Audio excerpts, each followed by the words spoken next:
Are you a professional pillow fighter? Or a 9-to-5 low-cost time travel agent? Or maybe real estate sales on Mars is your profession? It doesn't matter. Whatever it is you do, however complex or intricate, Monday.com can help you organize, orchestrate, and make it more efficient. Monday.com is the one centralized platform for everything work-related. And with Monday.com, work is just easier. Monday.com, for whatever you run. Go to Monday.com to learn more.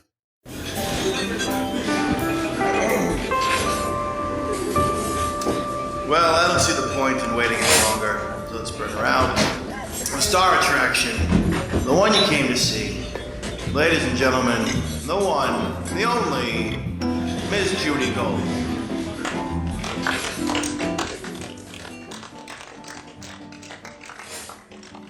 Just for the listeners, if you could just explain the process that what it takes from just optioning a show, from seeing something. Mm-hmm.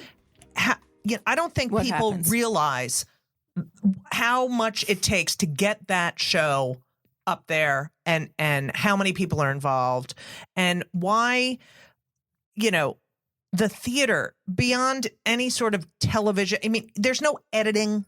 There's no... It's live. Yeah. And that's why the Tony Awards, for me, all the other shows, award shows, I'm just like, okay, great, whatever. But the Tony Awards, I mean, the fact that people all over the world can see... Well, I mean, it's these people are so talented. So could you just say you read a book, or you you went to that show and said, oh, this would make what, or you saw something at some tiny little theater or black box there. Yep. What is the process for that to then become? Well, it's kind of different for different beginnings. Right. So there are those projects that start from an idea. Right. In the case of Kinky Boots, it was a small British film. Right. That I saw and optioned the film, and then put together, the people that adapted it for stage. Right. Sometimes it's reading a story and commissioning someone to write, or knowing someone's life, like Gloria Steinem. Right. Gloria, what a... Which was magnificent. And yes. In that case, we commissioned the playwright Emily Mann to work with Gloria and to write what became the play. That's going to go other places too. So, in fact, we closed yesterday. Yes, sad. After a very wonderful run, though. And we have ART and the McCarter are the first two productions to happen after now. So that would be great. Yeah. And if you are in that, go see that. And I'm not just talking about women. It's such an important... It's such an important story, and the way the show is. I mean, well, her life is so amazing. Oh my God! And for young women, especially, yesterday it was so fabulous. I was sitting there, and I was, surrounded by mothers with their daughters. Right. And I love that because young women don't know whose shoulders they stand on. Right. They don't know so much about Gloria Steinem. They should know more, and I think this play is really going to shed light on the women's movement in ways that and as Gloria said. Feminism is about equality. Yes. It's not That's just what for women. People don't know what the word means. It's equality. Yeah. For everyone. For everyone. Wait, can I just interrupt 1 second? Yes, please. This is something I've been thinking. And it made and when I saw Gloria a few weeks ago, it even made it even but more valid in my head. We're all talking about 2020 and, who's going to run in the Democratic. And by the way, my doorman, Fernando, is running now. That was a joke. Anyway, so Pete Buttigieg, who is the mayor, who everyone loves. He's got it all. Brilliant. He's brilliant. He's Speaks languages. God knows. And plays, he's gay. Yeah, he's gay. Married. Yeah. And he's getting a lot of play. Attention. What do you think? And it cannot stop thinking that a gay white man is going to get more support than a woman. I mean, if there was a gay woman who was 37 and spoke 7 languages and played the piano and had a partner, I just can't stop thinking about how it's time for us to have a woman lead this country? Well, I think I know. in Mayor Pete's case, which I'm calling him because I don't want to mispronounce his last name, I think it's pretty fantastic that I do he would too. actually rise to this place in such a short time. I'm split because I just think it's amazing because God knows we need someone with intelligence, and integrity, and who represents the best of humanity, not the worst. But I kind of wanted the first. But I hear your point. Yeah, I wanted the first. It's not over yet. Male first man to be the husband of a woman.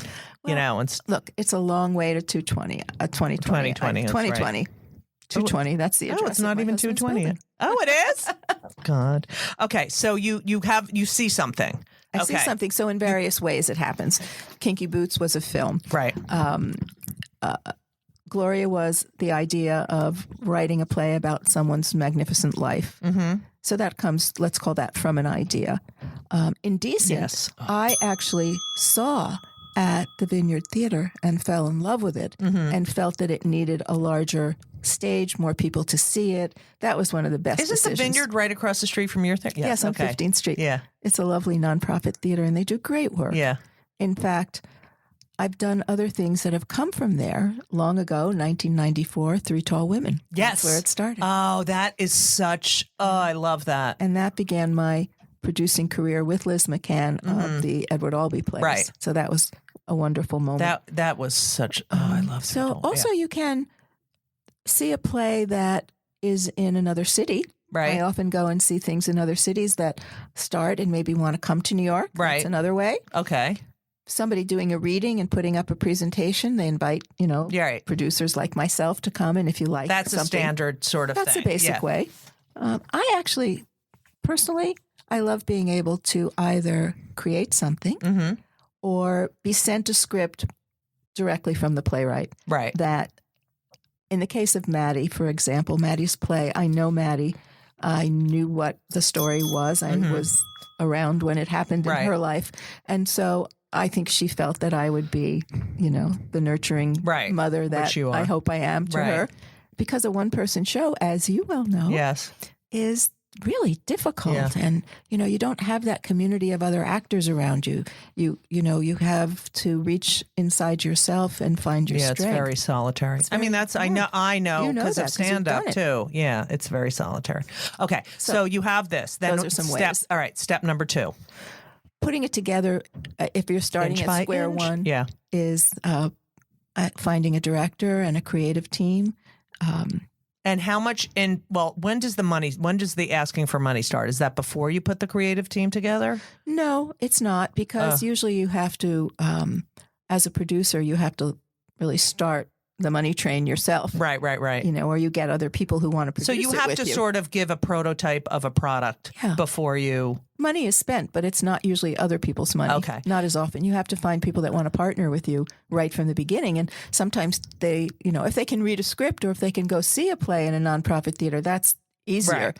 But if you're starting something from scratch, you need someone who's going to believe in it just like you do. And have you had, at this process, the second part 2, where you're putting the team together, have you had like fights, and has it been, is it ever acrimonious? Like, No.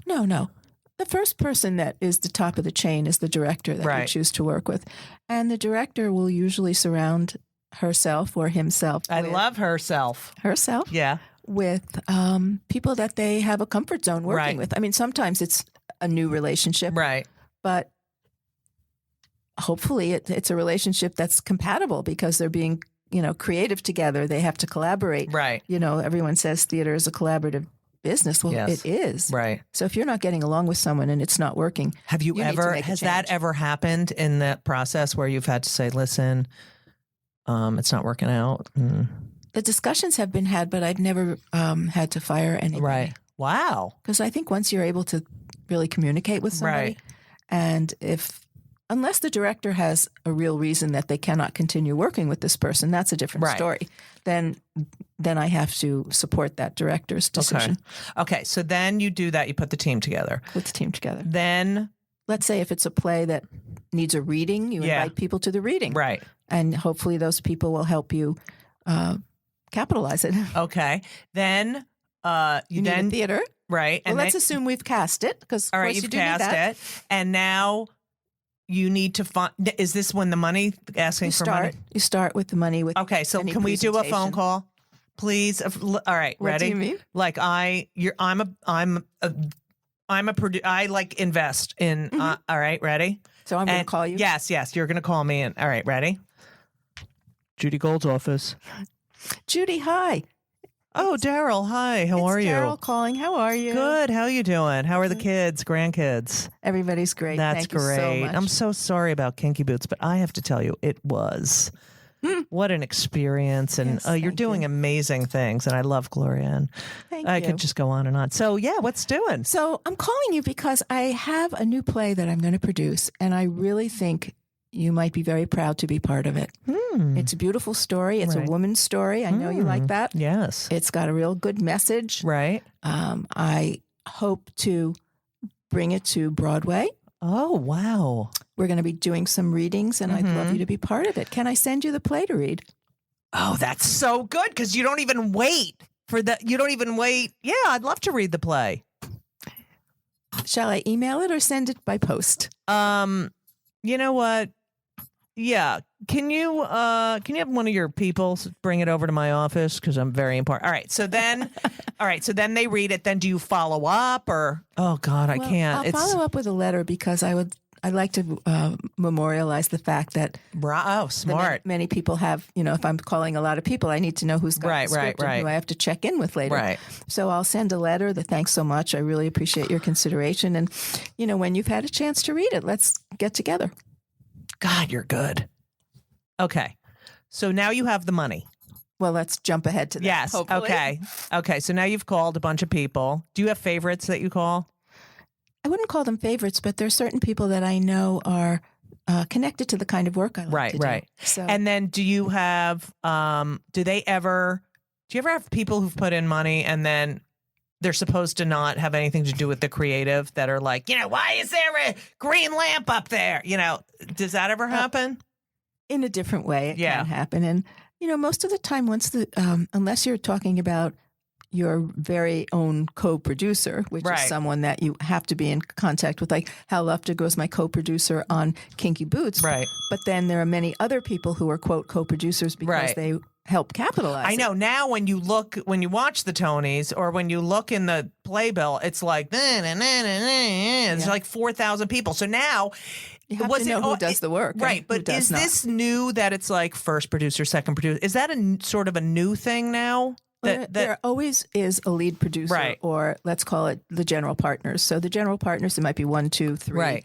And then everyone after that is a co-producer who is there for various reasons. Right. Hopefully part of the capitalization they Right, raise. right, That's right. the main event. But do I need to read their stupid bios it's like ridiculous now.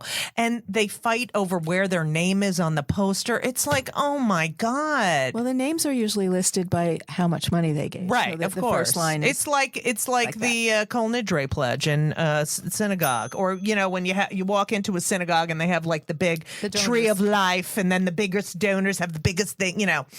Oh, that stuff annoys me. All right, It does get a little bit much, but it costs a lot of money to produce. I know, but And do money they is very need dear? the bios? Are ridiculous. Okay, so now you've got the money. And hopefully you have a theater booked, because that's one Okay. of the big issues right now. There are a lot of wonderful projects circling for the very few theaters that are available. I have a play that I'm hoping to do next fall. Right. And I don't have a theater for it yet. Wow. So that's a very anxious situation. Is there less, especially like I know a lot of off-Broadway theaters have closed. and that's very is there- cyclical. That's very It is. Okay. So is there, the popularity of off-Broadway ebbs and flows. right. So Okay. So what kind of period are we in? I think we're in a really wonderful period where Right. there aren't enough theaters for all the off-Broadway Okay. plays that we'd like to be presenting. And, Okay. and that's not a good place to be, but it is a good place to Does the political climate, I mean, are there different, be. I remember, in the mid 90s and late 90s when I was a producer and writer on Rosie, and she was such an advocate for theater. And I think Yes. she really helped. She did. And are there certain, because I know in comedy there's certain political climates that are ripe for comedy. Are there certain political climates that are ripe for theater? I think that we can see the women's movement has had a big effect on what we're seeing now. And politics, yes. I mean, right now you have the Constitution, Heidi Schreck's play. Oh, I loved it. And certainly Gloria Steinem. Only half Jewish. Let's do that. And also the Hillary and Clinton play is out. And I think, yes, I think it does affect what people are seeing. I mean, we started Gloria 3.5 years ago. Right. Started writing it, I mean. Right. So that was way before, all of this Me Too and everything became so important and so much of our focus. And out, and talk, and in the news finally talking about, So you find the theater. You have the theater, you have the cast, you have the money. You need an advertising agency. You need a press agent. Press agent, advertising agency. Marketing. A marketing person. And social media now is a big part of that. Oh, yes. Okay. And so that's a person who makes sure it's always on Instagram, always on, And sometimes that is out of the advertising department or the marketing department. Or sometimes it's a specialty. Okay. It depends how much money you have, actually, because some of the productions that we do off Broadway, they don't have a big enough budget to hire special people. So everybody kind of rolls up their sleeves. So and does I their own have social heard media. that you always have your car, the shows that you're doing, you hand out cards wherever you go. I love that. It embarrasses my children, but so what? Too bad. I do. I've done that forever. People used to see me in the morning when I'd walk my dog. I would have a stack of cards. Right. And if there were, like a street of townhouses and their newspapers were out because it was really early, I'd put some of the advertising cards inside the newspapers? Inside the newspaper. That's great. And I've been caught a couple of times when the early birds open their door and there I am stuffing up a flyer in their newspaper. And you're like, oh, my dog just pooped here. Sorry. Okay, so... and people don't realize advertising and marketing are two different things. They are. They're often done in tandem because everybody's working toward the same goal. Right. And but yes, they're two different interesting ways of letting people know about your show. And you, as a producer, have the input of, I don't like this poster, I like that poster, Well, that would be a logo or an ad. Right. Yeah. This episode is brought to you by Progressive Insurance. Do you ever think about switching insurance companies to see if you could save some cash? Progressive makes it easy to see if you could save when you bundle your home and auto policies. Try it at progressive.com. Progressive Casualty Insurance Company and Affiliates. Potential savings will vary. Not available in all states. Okay, so now you have the theater, you've hired all these people. Everybody's working. Right. Now you get the crew. Now, does the crew come with the theater? Yes and yes. Some people work with the theater. Right. And other people you bring in under your stage management team. Your general management team is all part of. That's another thing, general managing. Usually you start very early with the general manager because they are the producer's right hand. Right. So they're drawing all the contracts for everybody. Right. And they're negotiating. Really doing all the negotiating and then, minding the financials. Right. And now we're not even talking about the actors and their representation that, Well, we have to do that, of course.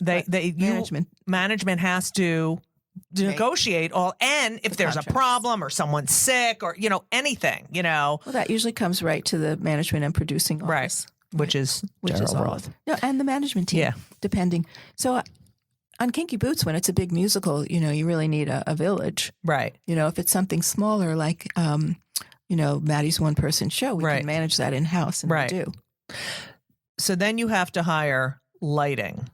Well, those designers are already, all those designers. That's early on. So that's in the original thing. Okay, now you've got it all. How do you say? You ready to open? Well, no, because how do you figure out? Okay, we're going to run from blank to blank, or we have enough? Is it based on finances? Like we have enough money to run from blank to blank? Well, it can come down to that. Right. But usually, if you're going to produce an open-ended run, right, or if you're doing a limited engagement, right, and then you advertise it as such, so people know they have that period of time to come. So it depends. You might be doing a play with a big star, and they only have 12 weeks. So you know how long, but that varies. Sometimes when producers will say limited engagement, do they do that as a marketing thing and know that they have like 4 weeks that they could play with? Sometimes a play will extend, but Right. you often don't know that from day one. Right. You don't know if Have the you- demand will be there. If you have a show like, and it's like set for, 12 weeks, okay? Right. And you have another show coming in 14 weeks or, As a theater owner, do you mean, or as a producer of the play? good question. Because I have As a producer, you have a show and you got a theater and it's supposed to run for a certain amount of time. You're out and a new show's coming in. And this show is doing amazing. And they don't know how the next show's going to do. Do you ever have to push those people usually back? there's a contract. If there's Right. But most times, unless you really know that it's a limited engagement, you have an open-ended run. Right. So the theater owner really can't ask you to leave. Right. And they'll take what's It's like called squatter. a backup. Yeah. Well, they'll take a backup deal. And so there'll be plenty of time to know when play number one Right, is going right. to end and play number two can load in. And open-ended is sort of a blessing and a curse for an actor, I think, because it's like Well, it's, you don't know. You can't book stuff because you don't know how long. but you know if a play's not doing well, Right, or a of musical, course, of course. you know that the end is in sight. Right. So people kind of make if you could arrangements. hear the stuff that goes on in from the cast when everyone kind of knows, it's like, no, I heard that we're gonna, no, I heard she got me. It's like this, it's so unbelievable that. Well, it's their life. Yeah, you know? It's their it's a- livelihood. yeah. It's very important for everybody to know how to plan their Right, lives. right. I mean, when we decided that Kinky Boots would end in April, and it was my wish that we would go to April because we opened in April, and I wanted to right. really make another full year happen. I wanted to give my cast enough time to plan their lives, and we Right. gave them 6 months' notice, Wow, which is that's a unheard nice of. thing to do. Yeah, because these people have been with me forever. I know. You know, and even those that are newer to it, I wanted them to feel that they'd be taken care of. Right. I mean, and that could take us to the indecent story. Right. I can't wait to I have that. So now you've got everything. You go into rehearsal, right? Mhm. And then a lot of people don't know that there's this thing called tech. So you're in rehearsal, and a lot of times you rehearse in a rehearsal place. You don't Right. get into the theater. No, you get into the theater for tech. Right. Until tech. And tech is literally, people, every moment in the play is lit, the sound, props, everything. So it could be 3 words. And you have to stop and make sure it works. And you have to stand there and make sure the lighting is correct. And it is, It's very tiresome for people. it goes, what's the Intense. most that you can do in a day for tech? 12, I think. 12 hours. So you literally, 10 out of 12. yeah. So you literally Not sure I'm right. You better check me All on right. that. Well, we'll look on equity. Is it 10 out of 12? It is. Laura's Laura. So if you, like, I'm trying to, these people who don't know any, it's literally like you're doing, It's a difficult, it's intense, right. tiresome. And you're like, hi, when did you get here? I really wanted to see you. Stop. No, that doesn't happen. No, I'm saying in the tech, it's like, okay, cut. All right, stay. I see what you mean. Yeah. Yeah, because every moment has to be Right. has to be Every perfected. single moment, ladies and gentlemen, there is a different light. There's all right. All the cues have to be done, especially if you have something with projections. Everything Right. has to coordinate. Yes. It Right. has to be perfect. And there's an entire crew. This goes back to you being a young child and saying, wait, how did they do that? And then there's people for everything. There's people to put your still costumes amazes me. on. I know. It amazes me. It's how it gets done. unbelievable. And I look at these people, I'm like, wait, you're going to make sure I'm in my costume and 14 other people are in their costumes and their wigs are right and they're and you can't imagine what goes on backstage. And that's why I have such high regard and such respect for everybody in a company. It's Right. not just the people on stage. It's Right. everybody that makes it all work like clockwork. I mean, the electricians and the props people, and Right. the costumes and the hair, and everybody has such a vital role. Right. And that's why when you have a long run, you become so connected to these Right, people right. and their lives. I know. This is the thing that I've had to explain to Elisa, because I'll see someone I haven't seen in like 8 years.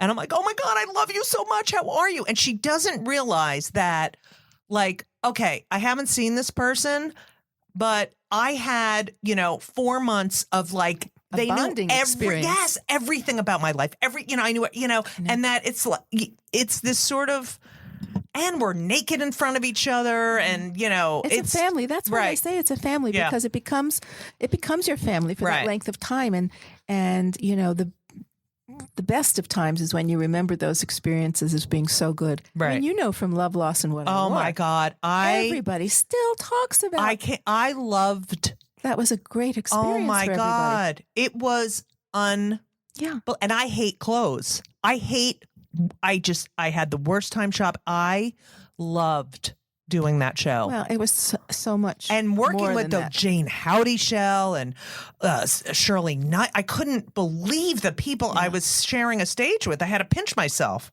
But that's how those relationships are formed. Right. And they're lasting. They last forever.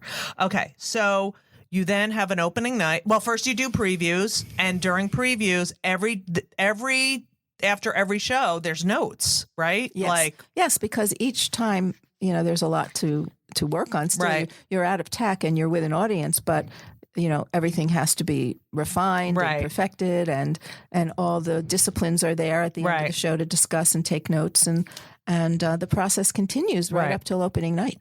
And then once it's opening, that's it. You can't change anything, right? You can't take anything Pretty out of the much. script. You can't improvise. You can't, it's you say done. that it's frozen. Right, frozen. Yeah. You have a big opening night party. Everything's great. Photographers, amazing. Then usually the next day they're off. Is that usually right? Yes. So usually have an they can have a opening on a day off. Monday and they have a day off. And then the run starts, and it's all. Well, you forgot to mention that the reviews come out. Oh, right. And that's a biggie. Yeah, that is. The hardest thing is when you have something wonderful and beautiful and the critics don't get it. What? And that's such a heartbreak. It's also like, how are they what makes you a critic? Like, who the hell are you? It's so subjective. It is, but you would hope that the critics are well schooled in the landscape of theater over many years, so they can actually write something that's intelligent and has meaning, and that they can be empathetic with what's going on. They don't have to like everything. Nobody's going to like everything. Right. But you would hope that the critiques would come with an understanding or a kindness or, not pettiness. Right. I mean, no one can say that every critic is going to like everything you do, and that's fair enough. That's an opinion. Right, That's why a critique is an opinion. Right. But they do make or break, and that the fact that they have, and the fact that they have so much power is so. It's always been that way. I know. I just, look. I look at some comics, and I'm like, I don't laugh at you. I don't think you're that. I see why. I see what the audience likes about you. So maybe it's just if not you your don't, kind of it's humor. not my thing. But sometimes they don't separate that. That's right. And I don't know. I guess what's so hard is when you're the producer of a play that doesn't get a good review. Your heart hurts for everybody that worked so hard and gave it their best and tried to make their best work happen. And then somebody will come along and not acknowledge that. And that makes me just so sad. Has there ever been a time where something was panned in the Times and survived? Yes. Certainly it's happened with musicals more than plays, I would say. Because audiences are very forgiving if they're having a great time at a musical, pretty much they're having a great time. And especially that's all that matters. jukebox musicals. Yeah. What about it's harder on a play? The actors never know when there are critics in the audience, correct? Well, they know there's a couple of days right before opening that will be press. There'll be press days, and they don't want to know who's in the audience at any given time. So they'll know, let's say, that these 4 days we've invited the press, and that's the best you can do. Has a critic ever affected an actor's success? I think a really great rave review can build up a person's career for sure. And destroy it, too? Do they have that much power? It's hard to say. because, one play is different than the next play and the next. But you can certainly become a star from a great rave review. Right. Now, do you, when the press is coming, are you there? I like to be there so that I can see the show that they're going to review. Right. And then does is it ever like something happens and you're like, oh God, no, I can't believe. Sometimes things happen, but nobody would really know that unless you're working on the show, like a missed cue or a line that is misread. I think that unless something horrible happens, like, something falls out of the sky. Right. Do you ever greet them or no. Never talk to them? No. Wow. No. Are you friends with any critics? I like you wouldn't have dinner with them, or I'm not particularly friendly with critics. I'm friendly with some of the people that cover theater. Right. But not necessarily the critics. God, what a job. It's better to keep, to keep your distance and farmers and the cowboys. Right. That's so interesting. I'm sure there are many producers who are friendly with critics. I just am not. Right. I think that's a good boundary to keep. I feel that way. Oh, you're so incredible. All right. Okay, so now the show is on and all right. So that, ladies and gentlemen, ding, ding, ding, ding, is a summary of how many people are involved and how and why do you think I know why ticket prices are high, but do you think that the fact that ticket prices have gotten so, unaffordable because as you've explained, all that goes into it has sort of made theater for the wealthy or the privileged or the, Here's the good news. It's a big challenge. Right. It's a big challenge to be able to figure out ways to make tickets more affordable and to get young people especially into the audience. Or right. I like to say young people and old people. Right. Because when, incomes are dwindling, it's just as important as when you're young and you don't have the money. Right. So my challenge, and hopefully other people in the theater industry are thinking this way too, is how can we make this better? Mm-hmm. Sometimes it requires an initiative. Like on Gloria, we had the Hopeaholics. I love the Hopeaholics. So the Hopeaholics are, first of all, it's Gloria's favorite word, and that's why we took the name. And it was a way of my sort of doing a public-private partnership. So I would go out and ask people who I knew could afford to underwrite tickets for students to do so as Hopeaholics. Right. And in that program, we served over 3,000 school kids. Oh, my God. Really? Yes. From all over the country? No, just from the tri-state area. So they could get to the theater. Right. And there are other projects that we do that underwrite tickets or somehow figure out how to make tickets more affordable. Right. Now, every e-blast that any producer does has a discounted ticket. Right. Certainly, previews are a good time to see a new show because the tickets will be less. There are so many theater sites. People just need to know how to navigate. Oh, yeah, there's a bunch. To be able to get like today's ticks. And, and there you are could go, ways. and you TKTS and, exactly. So and that day of when someone's like, oh, I'm sick, I can't go, and there's, an extra ticket. And you can often go to the box office and pay a regular box office price, but not have any extras. Right. So it's a problem, though. I'm not dismissing it. I'm just trying to say. Yeah, that you do things to try to offset that. This week's episode of It's Judy's Show with Judy Gold is sponsored by BetterHelp. And if you know me, which I think you do because you're listening to my podcast right now, you know that I am a big advocate for therapy. I think it benefits everyone. I think there's so many people who need it, who don't partake. It is so important for your emotional health and well-being.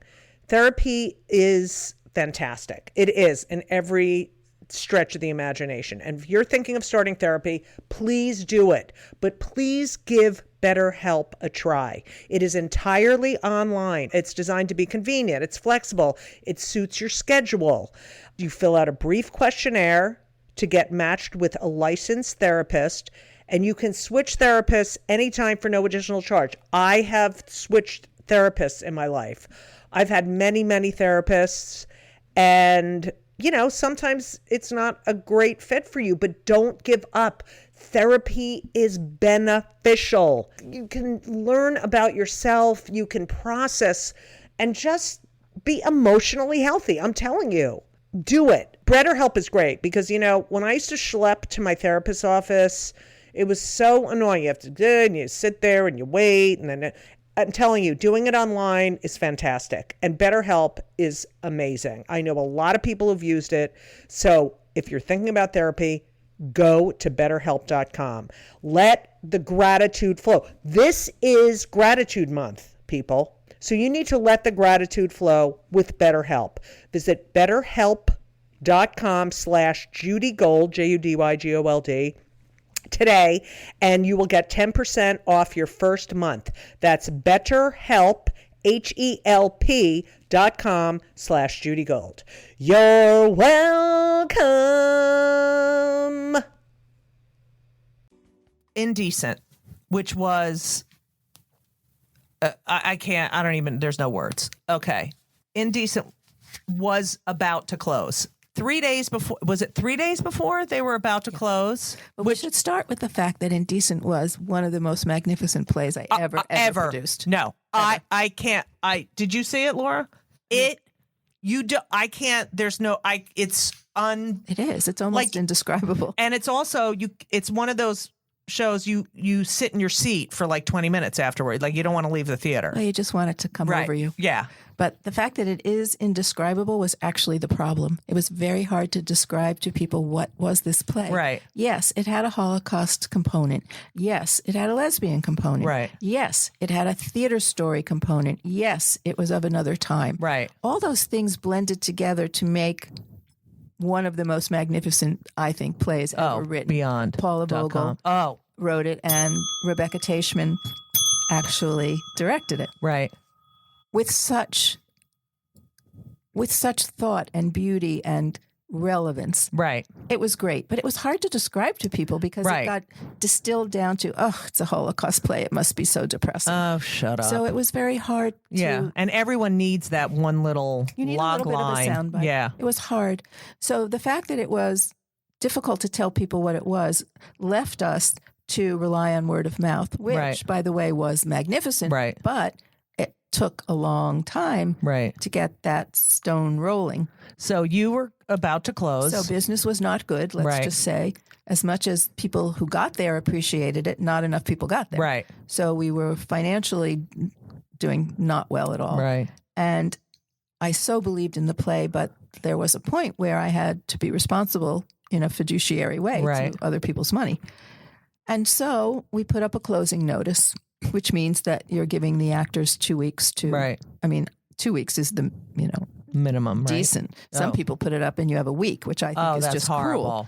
So I put up the closing notice, and from that moment on, I really made myself sick. I couldn't sleep. I was so distraught. Oh. I was crying all the time because I just couldn't believe that this play wouldn't find its way. Right. So one night when I was being really sad, I said to my husband, I can't deal with this. And he said, what's the problem here? And I said, the problem is I don't want to close this show, and yet it's not doing well, and it's not, people aren't coming and they don't understand it. And he said, okay, you made some money on Kinky Boots. Why don't you take some of your profits and just keep the show running? It's only about money, right? Because he's very able to distill everything. Right. And he's not emotionally involved. Right. Exactly. I said, that's what I'm going to do because I can't live with myself. I don't want to close this. Right. So I went to the theater. It was already the night.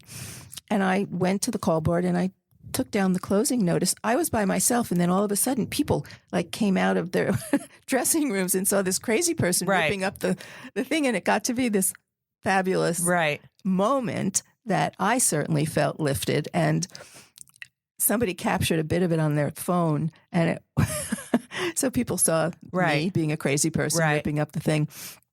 And somehow it got into the newspapers, and some of the theater sites picked it up. And from that moment, the play was sold out. It's crazy. It's crazy. Everyone thought, oh my God, I better go see this play. Right. But it takes me back to a comment that you made. There was a show booked and coming in right after us because we had given notice that we were leaving. So we only had that 6 weeks to continue. Oh, do you think it would have gone? Oh, totally. But what it did for us is remarkable. Those extra weeks gave us a chance to get it filmed. Broadway HD filmed it. That's awesome. Then you can see those at the Lincoln Center Library. Oh, no, you can actually go on Yes, for one Oh, of them. wow. This I is used to even always more. go to the... No, you can, but this is something else. Broadway HD is an actual filming with 6 cameras in a magnificent... That's amazing. So Broadway HD, you can see it. What it also did was allow people from regional theaters to get into the city to see it so that they could do it. They could book it, yeah. They could do it. And now right now we're in rehearsal for a production that's going to the Huntington in Boston. Oh, what a great theater. And then it's going to CTG in Los Angeles. Oh, that's awesome. And it's being done all around the country. I don't think that would have happened if we didn't have that extension. Isn't that unbelievable that So one little worth it. video and story. Well, just the fact that somebody said, "Oh, well, if maybe I she's should good, see it." yeah, exactly. Yeah, I and- love that story. I know. I love that story too because it proved something to me and to other people. I hope that going back to our initial thought, you've got to go with your gut. Right. I knew it was the wrong thing to close. I couldn't let it happen. Right. And I was willing to take the risk. I mean, people have to be willing to say, "Okay, I may lose 6 weeks of money, but I feel I can do it." And luckily, I was in the position that I did have some shekels from Kinky Boots. And I didn't have to use them. That's the beautiful part. Did you call the producer? Like, did you have to call the producers before you did it, or did you just run over there and? No, I just did it.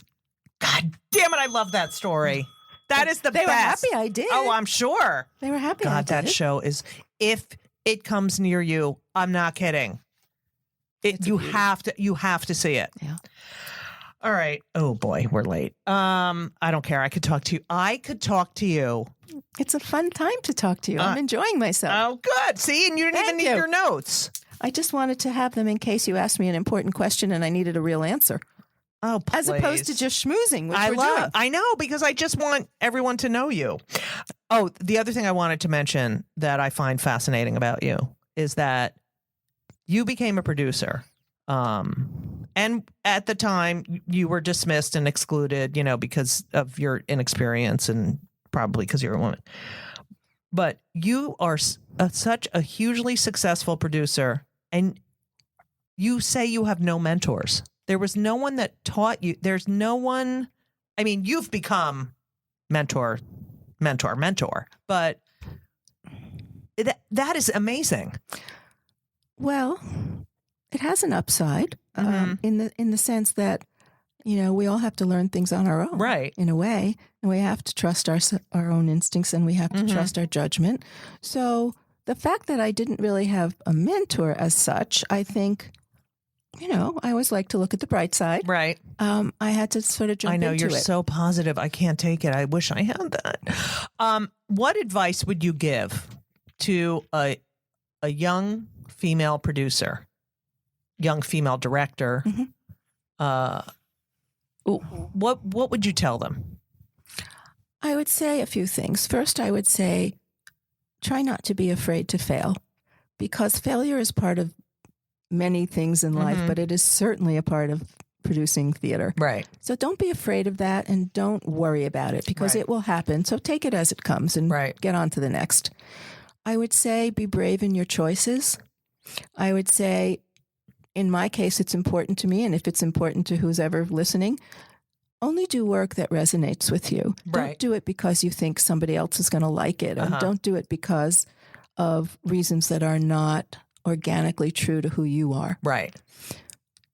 So I guess that's a long-winded way of saying be truthful to your own beliefs.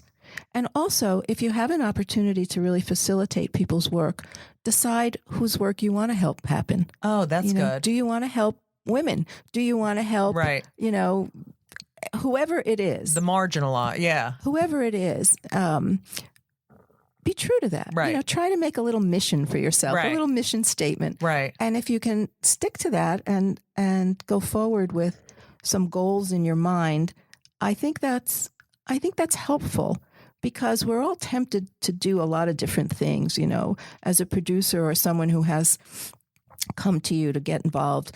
You're flattered that somebody comes to you and says, would you like to be part of this production, or would you like to, do this and do that? You're flattered, but think clearly if it's going to do something that when you look back on your career, makes a difference. Right. Or fits into the quilt that you're trying to make for yourself. Theater really can change the world. I believe that. Yeah. I totally believe that. Same. And I think that it's a guiding light for people if they kind of think about that. Right. And that doesn't mean that you shouldn't, go off the path and find something that might be atypical. Right. Or something exciting and thrilling to you for whatever the reason is. You should do that because you never know how that's going to fit into the bigger picture. But when people ask me, I like to say, maybe keep in mind the fact that when you look back on your career, you're going to feel proud of yourself. Right. Yeah. Integrity. Yeah. Integrity. That's Dignity, a good word. yeah. Yeah. So I don't know. So I'm so happy you're going to be on the board of the Kennedy Center. Oh, that thank is you. Because Thank you. I mean, I don't even want to mention. Well, I'm just happy that Do you all have to meet in a room and stuff? yes, and I With think it'll Mike be- Huckabee? I know it's crazy, isn't it? Oh, But the good Sorry. news is I'm going to be there. right. And- That was the only, I was like, thank God, thank you, And God. actually, people don't realize the Kennedy Center board is based on the philosophies and the cultural approvals and the cultural expansive minds of John F. Kennedy. Right. That's the president Right. that we are acknowledging Right. by being on the board of this Kennedy Right. Center. My wish is to be able to, be of service. They have Right. an amazing educational outreach across this entire Right. country that brings theater to people all over. Yeah. It is based in Washington, but the programs are all over the country. Right. And for me, that's very exciting because, I'm always trying I to know. I was encourage just like, young what a good, audiences. that was such a good, So I hope I'll be on that committee. yes. And then I have already nominated a few people for the awards. Oh, really? Yes. Oh, that's awesome. I mean, I'm not saying they'll be the ones chosen. Right. But I'm happy that I'm going to have a voice. And I feel that the Kennedy Center is a cultural arts center. Right. It's not political. It is Right. not a political organization. Right. It's a cultural organization. I get it. And so people that say, oh, Daryl, how could you? I say, Who would say that? oh, some people have said that to me. Oh, I hate people But you know what? sometimes. The good that they do, and hopefully I can be of service in helping that good happen, is why I said I would be honored. And Right. I am honored. Good. Can I go there and give Mike Huckabee the finger? I can't. He's so awful. He's such an, all right, we won't talk We won't about talk about that. We're All having right. such a good time. I also want to say another reason I love you more than anything is that you have a tissue inside of your sleeve. That's so Which is so Jewy. My mother, my grandmother. It is. I always Can you do take that. a picture of the? Please don't. I love it. It's so I just want to go home with you. Okay, so there's two questions I ask all my guests. Those are the two? No. Oh. I haven't even gotten that. No. Oh, I thought those were the two. No. Okay, ready? Ready. I think the answer that as I'm very pro LGBTQ or STUVWXYZ and but I'm also we promote mental health. I suffer from depression and I have anxiety and we ask every guest if they've ever been on any sort of antidepressant so that Absolutely, yes. you have. I thought it was going to be no. I thought it was going to be no. I have a real fear of flying, Wow. and Ativan is my friend when I love need to go Ativan. somewhere. Addie. Yeah, Addie's good. I really have to say that I am so fearful of flying. Right. And I haven't figured out exactly why, because I've not been in a scary situation, but it's just something that Did brings you up know anxiety. that? Right. So when I first started doing stand-up, I was so afraid to fly, like paralyzing. Like anytime there's a thing, I'm like, oh my God, we're dying, Me too. And this is years and years ago, I took a fear of flying class. You And it did. was cassettes. It was like 8 cassettes and a book. And Did it help? oh my God, so much. Really? Yeah, I have no fear of flying anymore. Yeah. I took this little That's course. amazing. Yeah. Well, I'm happy with my Ativan. Yeah, it's perfect. Okay. And what other things do you do to keep your mental health? I love to walk with my dog. Yeah, outside. I find that yes. extremely helpful for clearing my brain and just feeling connected to nature. Right. That's a big thing for me. Yeah. If I can walk on a beach or if I can walk in the park, that's really, Right. I think, where I find peace. I know. I feel like I have SAD, seasonal affective disorder, because I am so much different in the summer when I am at I swim every day. I play tennis every day, and now I realize why people move to Florida. But also there are ways you can try to bring those summer activities into your life all year round. Yeah. Like I ride my bike everywhere and stuff like that. Yeah. Okay. So this, as you know, the name of the podcast is Kill Me Now, because I always are like, people get on my nerves. So I'm like, all right. So we always ask, and I don't even know what the answer of this is going to be, because you're so calm and good. But what pisses you off more than, like, what makes you so angry where you're just, and it could be anything. It could be, we do the mundane to the, Trying to think about what really pisses me. Okay, I'll tell you something that happened to me yesterday that so I'm at the 92nd Street Y, and I'm doing this talk for this Jewy convention, okay? And I'm walking out, and first of all, there was a security guard. I used to do talks there all the time until someone took over and hasn't booked me, and it's not Susan Engel from the 92nd. Anyway, so I used to do their funny people series and everything. So I know a lot of the people there. So one of the security guards is like, Judy, how you doing?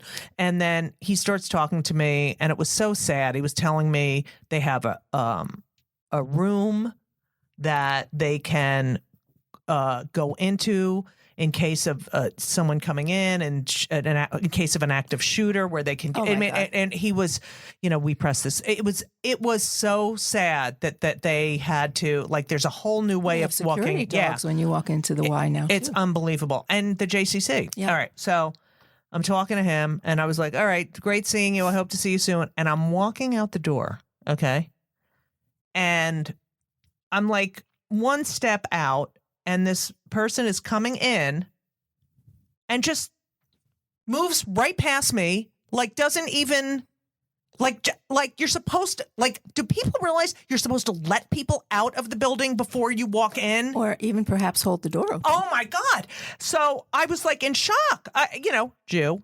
And I said, that was really rude. And she didn't care, because they're always on their phones. Like, I can't take it anymore. All right. So that was yours. My Kill Me Now moment. I'm thinking about this, and this may not be such a horrific thing, but what really annoys me and bothers me, and maybe really pisses me off, is when people are rude to a person in front of other people. Oh. When people berate someone in front of other people, that makes me angry. And I right away, that person has a check by their name, right? Not for me. But I hate that. And they do it not in a nice way. Right. If they want to take someone aside and say something privately to them, but you don't. But they don't have power in front of other people. If they do it silently, it's a power play. It's like, look, I'm the boss. Everyone needs to know. It's that. I've worked on TV shows where that has happened, and it's the insecurity that a person needs an audience. There are ways, and I understand why people do it, but what hurts me the most is feeling so badly for the person who just got screamed at in front of other people. Like, to be humiliated. How horrible is that? How horrible. And who has the right to do that? Right. Nobody. Right. That pisses me off. Don't get me started. Oh, I love you. But you did. Daryl, I can't thank you enough. This was... I had such a good time. You did? I did. I loved it. And you did. I love. I can't. What if you have a guest that's not Jewish? They don't get too many bells. No, I've had some without. Yeah, where there was like very few bells. It was like then I moved to Brooklyn. That was like the only And I liked a bagel. Yeah. Thank you so much. Thank you for what can me. people, listeners, if they're coming into the city or going, what shows? We talked about Indecent. If you keep an eye out around the country, and keep an eye out for the tour of Kinky Boots. Right. And right now, the beginnings of Gloria going out on the road. Yes. So if you're in California, or if I'm sorry, if you're in Princeton or in Boston, those will be the first two. Patricia Calenber's amazing. She's great. And I saw a photo where Gloria was at the show and Patricia Calenber was sitting down. Yeah. And I was, they're like identical. I know. And Christine Lottie, who played the part originally, she looks very much like Gloria too. And then if you're in New York and you're interested in seeing a really beautiful, heartfelt play, come see Accidentally Brave. Yeah, with Maddie. Which is amazing. Quite special. And the Daryl Roth Theater is on 15th Street by Union Square, and there's 2 theaters there, the DR2. That's the one where Maddie's playing. Yes, I love that. That's a cozy 99-seat theater. I did the Judy Show My Life as a Sitcom there. I love that theater. We love having you. Thank you. And you are, is that it? Did you think of any other? No, I don't know. New things to come next season, but maybe I could come back and we can talk about it. Yes, I would love that. I would love it too. Thank you, Daryl. You are, ladies and gentlemen, are you on social? Yeah, you're on Instagram, Daryl Roth. I am. You're the best. I love you. You're very sweet. You are that. always, you're so classy. Like, you're the classiest person. Always a thank you note. I can't even describe what a human, all right, I'm going overboard. So thank you all for listening. And as we always say, so long. And everything was wonderful. I'll see you soon. Thank you for the visit. So long.